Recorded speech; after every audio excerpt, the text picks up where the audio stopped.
আদিব বলল, তোর কাছে আমার আরও প্রশ্ন রয়ে গেছে। মজিদ মিয়ার মেয়েকে হত্যা করেছি তুই কিভাবে জানলি? সুফিয়ান ধীরস্থির কণ্ঠে বলল, আজ যখন মরুভূমির পথ থেকে ফিরছিলাম তখন ওনার সাথে আমার সেই পথে দেখা হয়। অনেক আগে থেকেই ওনার আমার উপর সন্দেহ ছিল। আজ আমি সমস্ত সত্য ওনাকে খুলে বলি। এরপর আমিও জানতে চাই, আপনার মেয়ে মারা গেছে 10 বছর হয়, কিন্তু কিছুদিন আগে আমাকে কেন বললেন আপনার মেয়ে হঠাৎ করে মারা গেছে? তখন উনি বললেন, আদিব আদিব আমার মেয়েকে ধর্ষণ করেছে, এরপর মেরে ফেলেছে। আর এই সত্য উনি আমাকে বারবার বলতে চেয়েও বলতে পারেনি। মেয়ের শোকে কখনো কখনো পাগলের মতো আচরণ করত। আজ আমি ওনাকে সান্ত্বনা দিলাম, আপনার মেয়ের খুনের প্রতিশোধ নেব। তখন উনি বেশ স্বস্তি পেলেন। আর ফারদিনাকে সাবধানতার চিঠি উনিই দিয়েছেন, আর রশিদ চাচাকেও উনিই চিঠি দিয়েছেন। সুফিয়ান থেমে গেল, ঘুরে ঝিলমিলের দিকে তাকালো। ঝিলমিল আরামায়েশে বসে আছে, আর ফারদিনা মেঝেতে। সুফিয়ান আদিবকে নির্বাক কণ্ঠে জিজ্ঞেস করল, ঝিলমিলকে তোরা এতটা সম্মান দিচ্ছিস, কে ও? ও একজন দাসী, এর বেশি কিছু নয়, কিন্তু আমাদের কিছু কাজও সহজ করে দিয়েছে। ফারদিনার জন্য যে আমরা খাস নজরদারি রেখেছিলাম সে আর কেউ নয়, ঝিলমিল। ঝিলমিল ফারদিনার সম্পর্কে সব কিছু খুলে বলে আমাদের কাছে। এরপর ওই ইচ্ছে করে ফারদিনাকে নিয়ে তোর খোঁজ করে। আমাদের অর্ধেক কাজ ঝিলমিল সহজ করে দিয়েছে। সুফিয়ানের চোখে ক্রোধের লাভা ভেসে উঠল। বলল, ফারদিনা ওকে নিজের বন্ধু ভেবেছিল, কিন্তু শেষমেশ সেই বন্ধুর পিঠে ও ছুরি মারল। আদিব হেসে বলল, তুইও তো ওকে ঠকিয়েছিস। আমি ঠকাইনি। যদি ঠকাতাম তবে ওকে ছেড়ে চলে যেতাম, পাগলের মতন এখানে ওখানে খুঁজে বেড়াতাম না। পরিবেশ নীরব, এতটাই নীরব যেন এখন মেঝেতে একটা পাতা পড়লেও সেই শব্দ পরিষ্কার শোনা যাবে।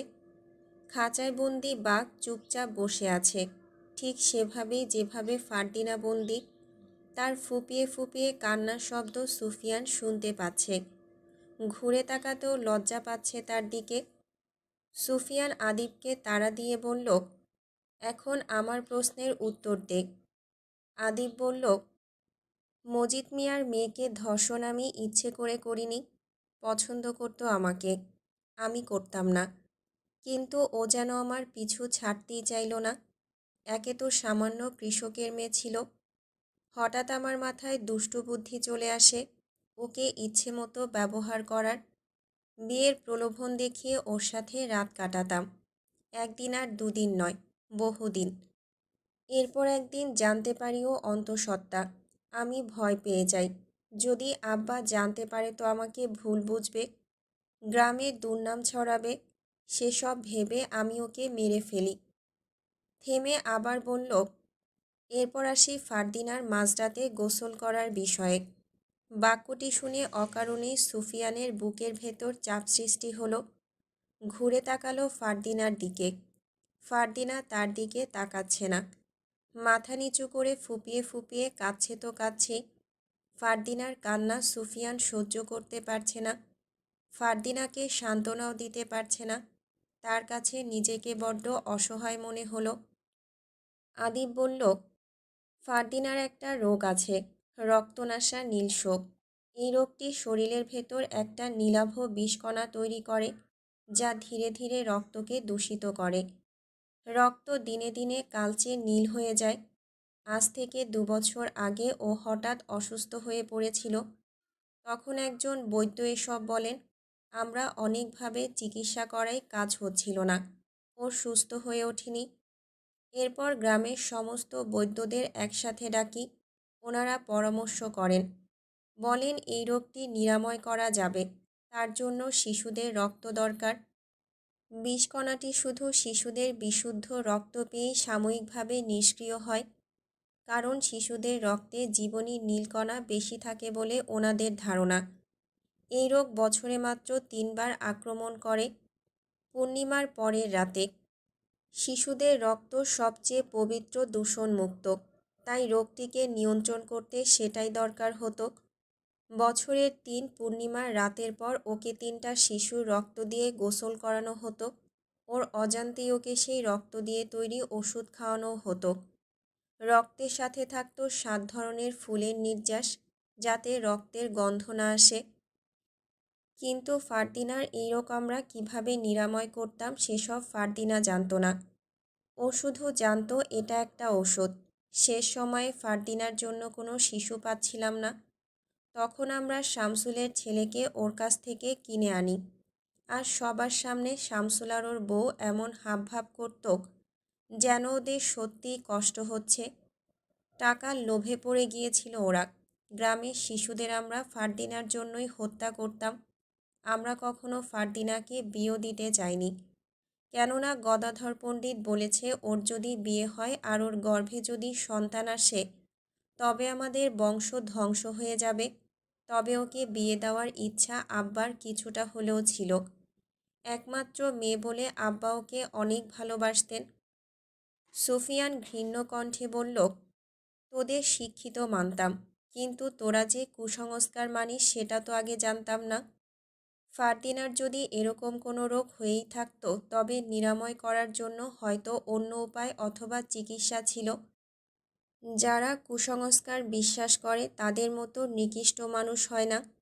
তোরা যখনই মানবি যে গদাধর পণ্ডিত যা বলেছে সব সত্য হবে, বিশ্বাস কর, তখন তাই হবে। যখন তোরা আল্লাহ ব্যতীত অন্য কারো উপর ভরসা করবি তখন তোদের তার উপর নির্ভরশীল করে আল্লাহর রহমত থেকে তোদের বঞ্চিত করবেন। আজ আমার মুখে হয়তো এসব কথা মানাচ্ছে না। আমিও পাপ করেছি, অন্যায় করেছি। বিশ্বাস কর, আজ আমি অনুতপ্ত। তবে আমি ফারদিনাকে ঠকাইনি, ওকে ভালোবাসি। আমি ওকে এখান থেকে নিয়ে যেতে চাই। আদিব হেসে ফেলল। সাথে বাকি ভাইয়েরাও হাসল।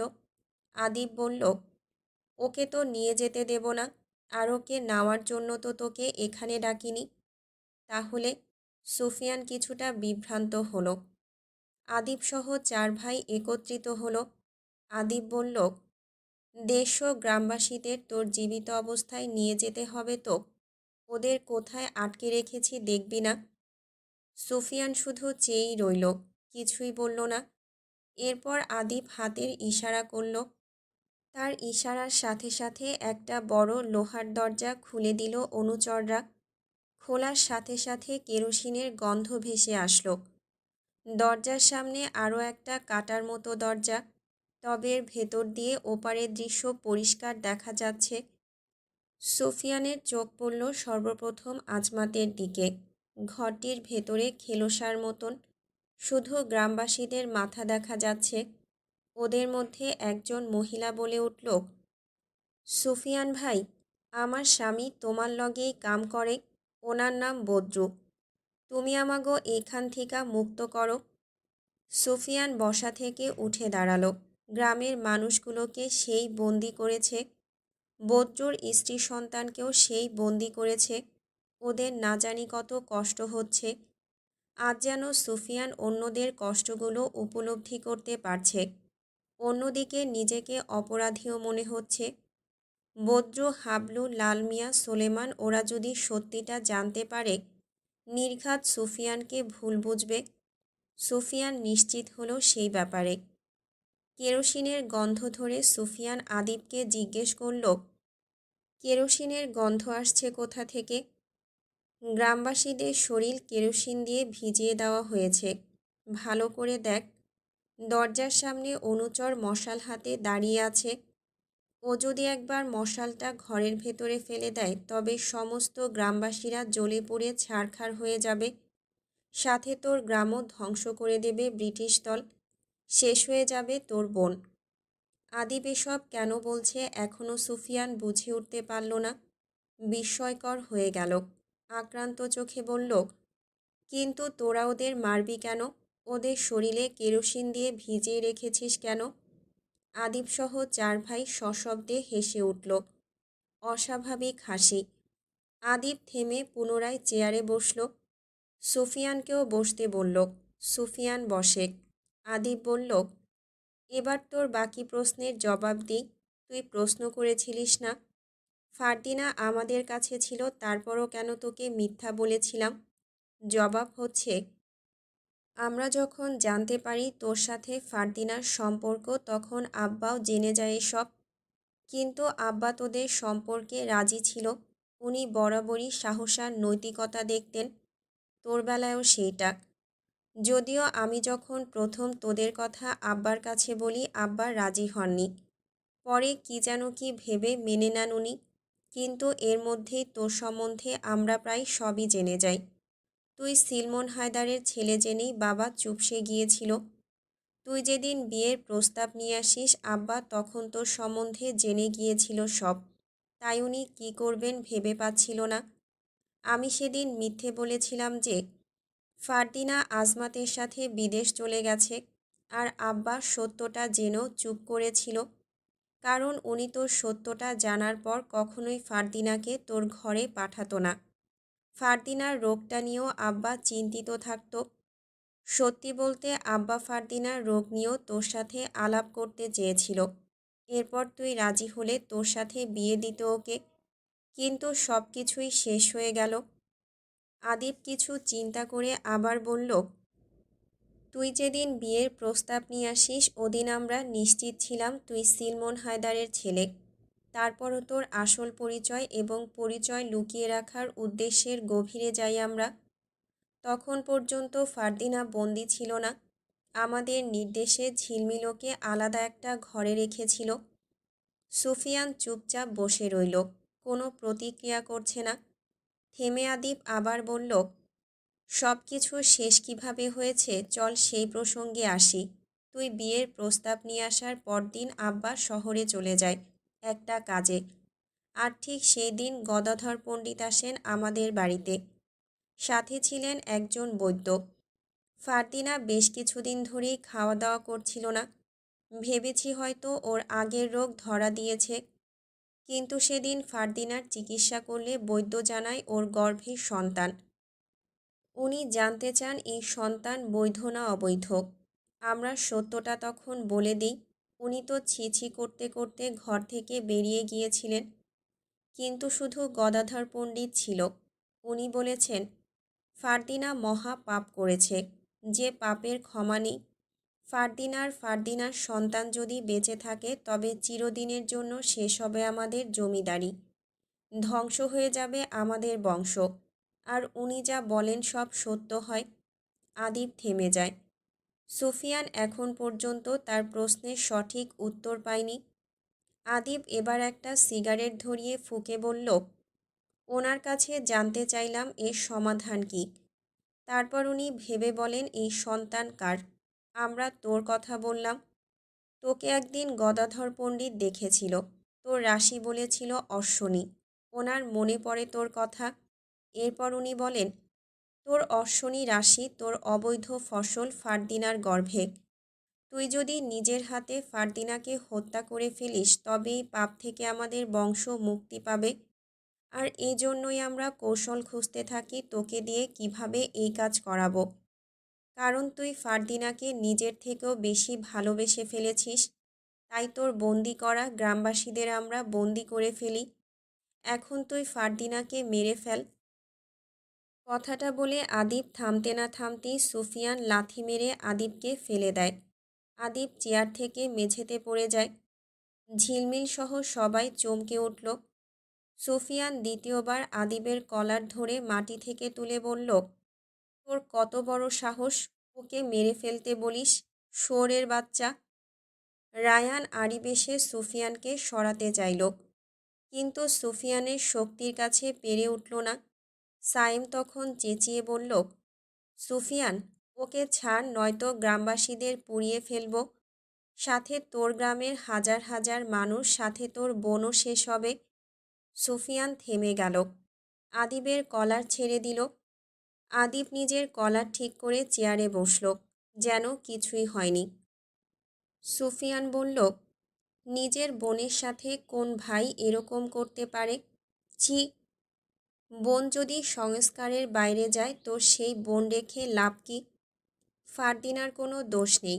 দরকার হয় আমাকে শাস্তি দে, ওকে ছেড়ে দে। আদিপ এবার বিরক্তির উদ্রেক করে বলল, যা বলছি তাড়াতাড়ি কর। দেখ, একবার যদি বন্দি থাকা সমস্ত গ্রামবাসীদের মেরে ফেলি তবে তোরই লস। এতে করে ব্রিটিশ বাহিনী তোর উপর ক্ষেপে যাবে, তোর গ্রাম মানবশূন্য হবে, তোর বোন হয়তো ওদের হাতে মরেই যাবে। একজন মানুষের বিনিময়ে তুই হাজার হাজার মানুষের প্রাণ নিস না। সুফিয়ান বিশাল এক দেয়ালের মাঝে যেন আটকে পড়েছে। না সে এদিক সরতে পারছে, না সে এই দেয়ালের চাপ থেকে বের হতে পারছে। সে নিশ্চয় জীবনে মহাপাপ করেছে, নয়তো আজ এরকম বিপদে পড়তো না বলে ভাবছে। যে মানুষটিকে সবচেয়ে বেশি ভালোবাসে তাকে কিভাবে নিজের হাতে মেরে ফেলবে সে? সুফিয়ান ভাবতে পারছে না।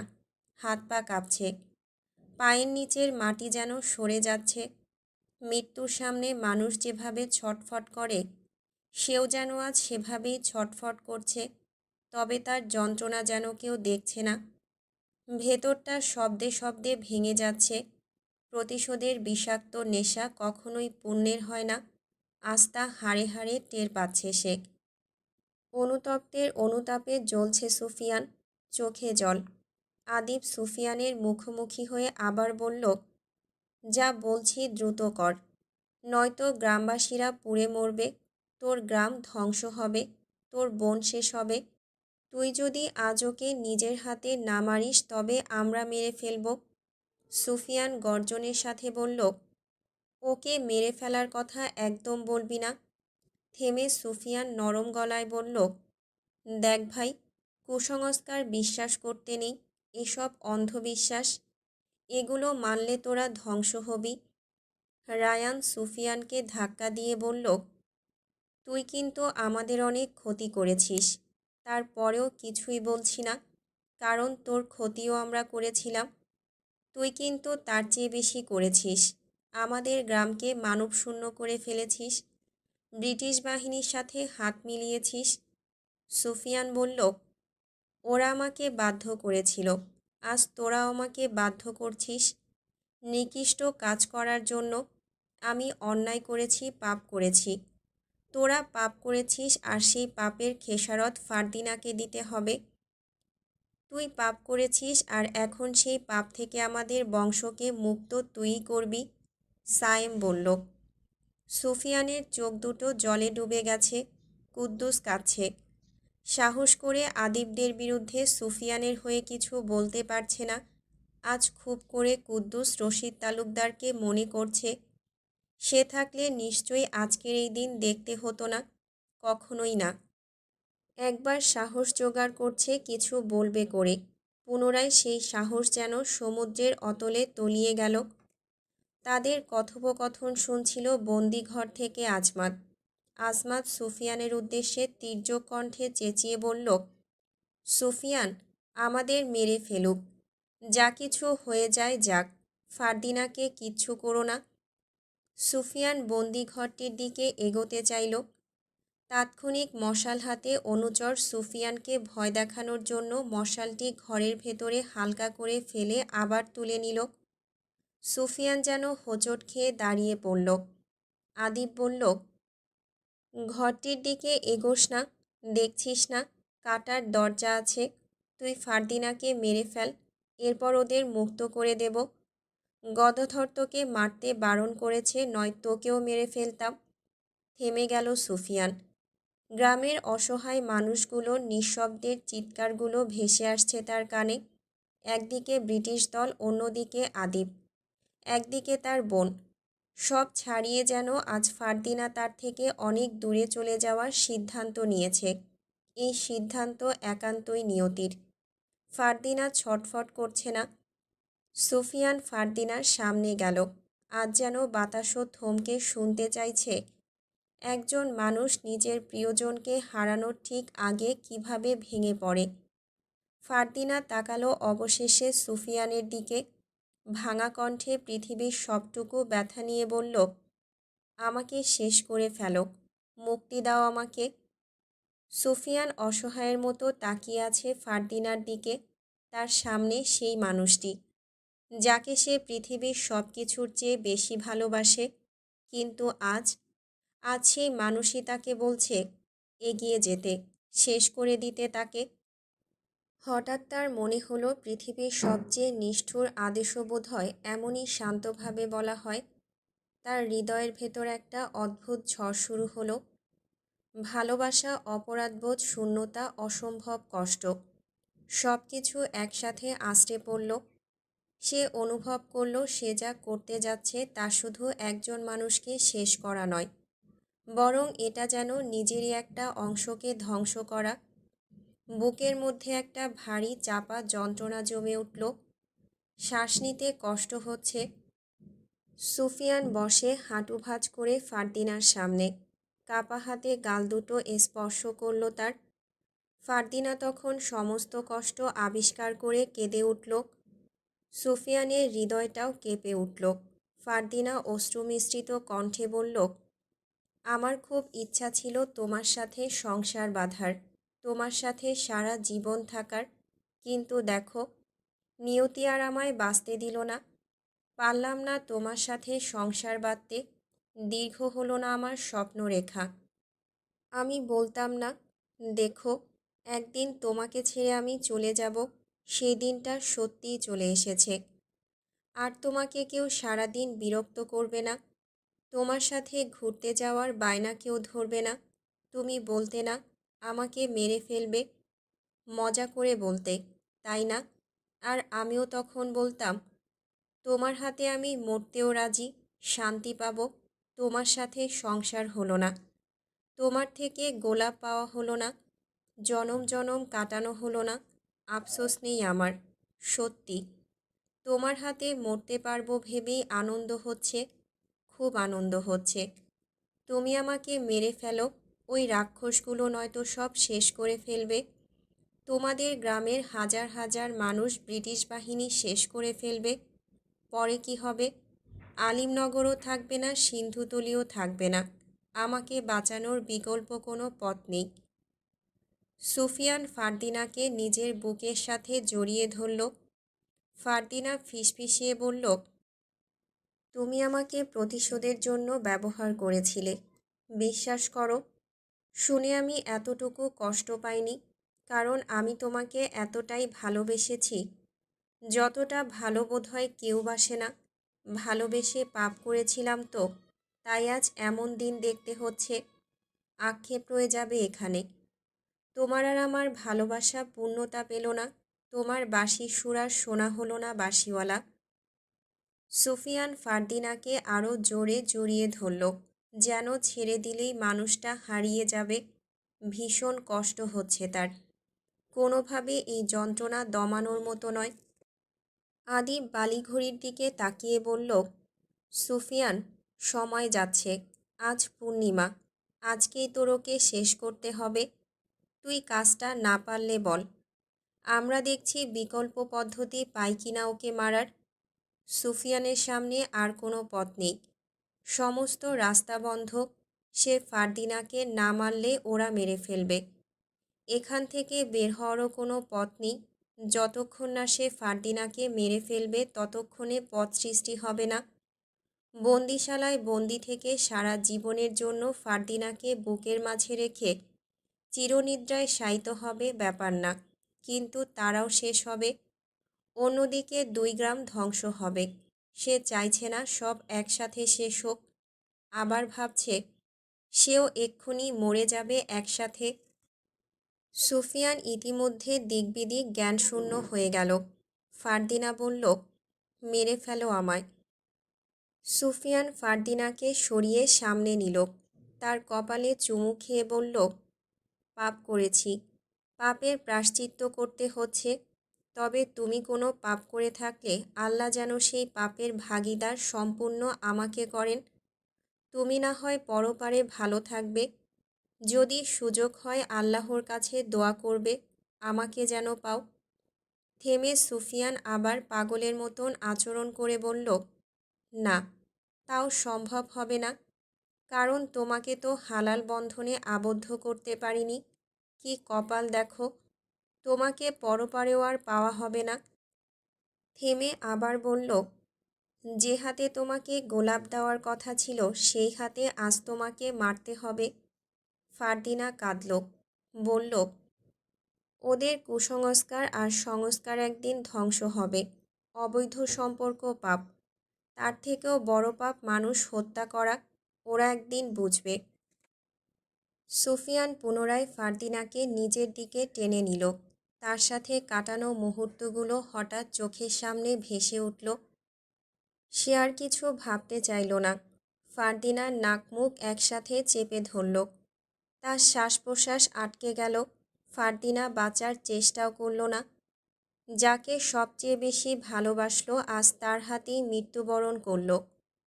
সুফিয়ানের চোখের সামনে কিছুদিন আগে স্বপ্নগুলো ভেসে উঠল। ফারদিনাকে সে নিজের হাতে হত্যা করছে। ফারদিনার সাদা কাপড় পরে ঘুরছে। সত্যি আজ সেই স্বপ্ন সত্যি হয়েছে। তার প্রতিশোধ আজ যেন সফল হয়েছে। তবে একান্তই যেন তার একটা বেঁচে থাকার অংশ চিরবিদায় নেওয়ার পর। ফারদিনার নাক মুখ ছেড়ে দিল সুফিয়ান। ঢলে তার বুকেই পড়ল। সুফিয়ান বুঝে গেল ফারদিনার দুনিয়ার বুকে নেই। শেষ নিঃশ্বাস ত্যাগ করেছে সে। সব শেষ হয়ে গেল। এক ধরনের অদ্ভুত নিস্তব্ধতা তাকে আঁকড়ে ধরল। তার মনে হচ্ছে যেন পৃথিবী বদলে গেছে, কিন্তু সবাই বুঝবে না এই কঠিন ব্যাখ্যা। শুধু সেই জানে এই নীরবতার মাঝে একটা মৃত্যু নয়, দুটো মৃত্যু ঘটেছে। তার প্রিয় মানুষটি আর নেই। প্রিয় মানুষকে নিজের হাতে শেষ করা মানে অপরাধ নয়, এটা এমন এক অভিশাপ যা পুরো জীবন ভেতরে ভেতরে পোড়াবে। একটা শব্দহীন চিৎকার যার প্রতিধ্বনি সারা জীবন অনুসরণ করবে সুফিয়ানকে। সুফিয়ান ফারদিনাকে আবার জড়িয়ে ধরল। এই ছোঁয়া যেন শেষ ছোঁয়া। বড্ড উদাসীন হয়ে বলল, বলেছিলাম না তুমিহীনা আমার বেঁচে থাকা অসম্ভব। বিশ্বাস করো, সত্যি তোমাকে ছাড়া থাকতে পারবো না। আমিও শিগগিরই আসছি তোমার নিকট। আমি কথা যখন দিয়েছি কথা রাখব।